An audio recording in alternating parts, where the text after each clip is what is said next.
ഒരു വർഷം കൂടി എരിഞ്ഞടങ്ങാൻ ഇനി അധികമില്ല. തിരിഞ്ഞു നോക്കിയാൽ കാണുന്നത് മരവിപ്പ് തന്നെയാണ്. അപൂർവം ചില നേട്ടങ്ങൾ ഉണ്ടായിട്ടുണ്ടെങ്കിലും അവയ്ക്ക് ചെറുതല്ലാത്ത രീതിയിൽ മങ്ങലേറ്റിട്ടുണ്ട്.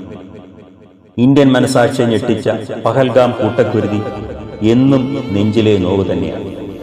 അതുപോലെ തന്നെ വേദനാജനകമാണ് അഹമ്മദാബാദിൽ നിന്ന് പറന്നുയരുമ്പോൾ തന്നെ തകർന്നു വീണ എയർ ഇന്ത്യ ബോയിംഗ് വിമാനം. ഈ രണ്ട് സംഭവങ്ങളിലും പൊലിഞ്ഞു വീണ ആത്മാക്കൾക്ക് മുന്നിൽ ആദരാഞ്ജലികൾ അർപ്പിക്കാതെ 2025 വിട പറയാനാവില്ല. പല പ്രമുഖ വ്യക്തിത്വങ്ങളും ദിവസങ്ങൾ മാറി മറയുന്നതിനിടയിൽ നമുക്ക് നഷ്ടപ്പെടുകയുണ്ടായി. ദേശസ്നേഹമെന്തെന്ന് സിനിമയിലൂടെ വിവരിച്ചെന്ന ഇന്ത്യൻ സിനിമയിലെ വിസ്മയം മനോജ് കുമാർ, ബോളിവുഡിലെ പൗരുഷത്തിന്റെയും സൗന്ദര്യത്തിന്റെയും പ്രതീകമായിരുന്ന ധർമ്മേന്ദ്ര, ദക്ഷിണേന്ത്യൻ ചലച്ചിത്രവിദ്യയിലെ സൗരഭ്യമായിരുന്ന ബി സരോജാദേവി, നമുക്ക് മുന്നിൽ കർണനായി ആടിത്തിമിർത്ത പങ്കജ് ധീർ എന്നിവരെല്ലാം അനശ്വരതയെ പുൽകി കടന്നുപോയി. വിശിഷ്ട വ്യക്തിത്വങ്ങളുടെ വിയോഗം മൂലം കേരളത്തിന് കൂടുതൽ വിറങ്ങലിച്ചു നിൽക്കേണ്ടിയും വന്നു.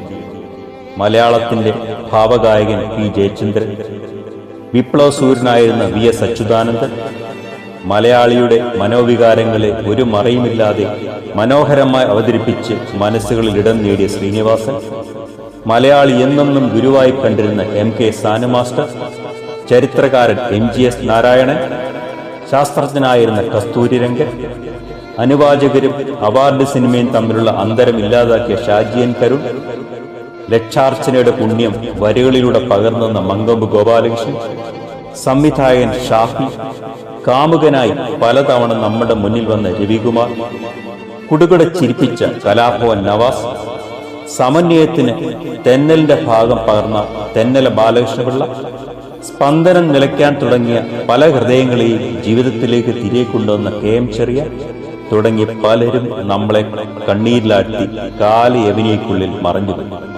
ഇതിനിടയിൽ സമാധിയായിലായി എന്നും അവകാശപ്പെടുന്നതും പ്രബുദ്ധരെന്ന് വീമ്പിളക്കുന്ന മലയാളിക്ക് കാണേണ്ടി വന്നു. മേഘവിസ്ഫോടനങ്ങളും പ്രളയവും തീവണ്ടി അപകടങ്ങളും വളർച്ചയുടെ പാതയിൽ കരിനിഴൽ വീഴ്ത്തി നിന്നു.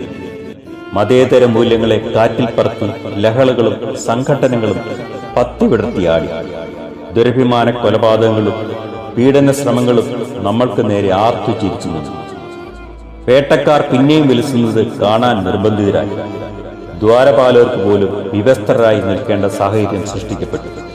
ആരോരും അറിയാതെ സ്വർണത്തിന് നിറം മങ്ങി ചെമ്പായി മാറിയെന്ന് വെളിപ്പെടുത്തി മലയാളിയെ ഞെട്ടിച്ചു. അയ്യപ്പന് പോലും പല സംഗമങ്ങൾക്കും സാക്ഷിയാകേണ്ടി വന്നു. ചില ദൈവങ്ങൾ കെട്ടുകഥകളാണെന്ന് പറഞ്ഞു വരും. ജീവൻ രക്ഷാപ്രവർത്തനത്തിന് പുതിയ നിർവചനങ്ങൾ ചമയ്ക്കപ്പെട്ടു. ആശാപ്രവർത്തകർ ആലംബഹീനരായി തെരുവിൽ അലിഞ്ഞു. കൊട്ടിഘോഷിക്കപ്പെട്ട ദേശീയപാത ആദ്യത്തെ മഴയിൽ തന്നെ കുതിർന്നു വീണു. ആശുപത്രികളിൽ അത്യാഹിതങ്ങൾ തുടർക്കഥയായി. അറബിക്കടലിൽ പോലും അനിഷ്ടങ്ങളുണ്ടായി. നടുക്കടലിൽ കപ്പലുകൾ മുങ്ങിപ്പോയി. മറ്റു ചിലത് അഗ്നിക്കരിയായി. പക്ഷെ ഇതിനിടയിലും പ്രകാശകിരണമെന്നോണം വിഴിഞ്ഞത്ത് വിദേശങ്ങളിൽ നിന്നും എത്തിയ യാനങ്ങൾ നങ്കൂരമിട്ടു. പാടിപ്പതിഞ്ഞുപോയ ചരിത്രങ്ങൾ വെട്ടിനുറുക്കി പുതിയത് പലതും കൂട്ടിച്ചേർച്ചു. അയൽ രാജ്യങ്ങളിലെ വർദ്ധിച്ചു വരുന്ന അരക്ഷിതാവസ്ഥ ആശങ്ക പടർത്തുന്നുമുണ്ട്. ജീവിതം സുഖദുഃഖ സമ്മിശ്രമാണ് എന്ന ചൊല്ലിനെ അനുസ്മരിക്കും വിധം പ്രതീക്ഷാ നിർഭരമായ അപൂർവം ചില സംഭവങ്ങളും 2025 നമുക്കായി ഒരുക്കിത്തന്നു. മലയാള ഭാഷയുടെ അമരക്കാരനായിരുന്ന MT വാസുദേവൻ നായർ മരണാനന്തര ബഹുമതിയായി പത്മവിഭൂഷൺ നൽകപ്പെട്ടു. പതിറ്റാണ്ടുകൾക്ക് ശേഷം ശുഭാംശു ശുക്ല അന്താരാഷ്ട്ര ബഹിരാകാശ നിലയത്തിലേക്ക് പ്രയാണം നടത്തി. ലോകത്തിലെ ഏറ്റവും ഉയരത്തിൽ നിർമ്മിച്ച പാലത്തിലൂടെ സഞ്ചരിച്ച് ട്രെയിൻ ജമ്മു കാശ്മീരിലെത്തി.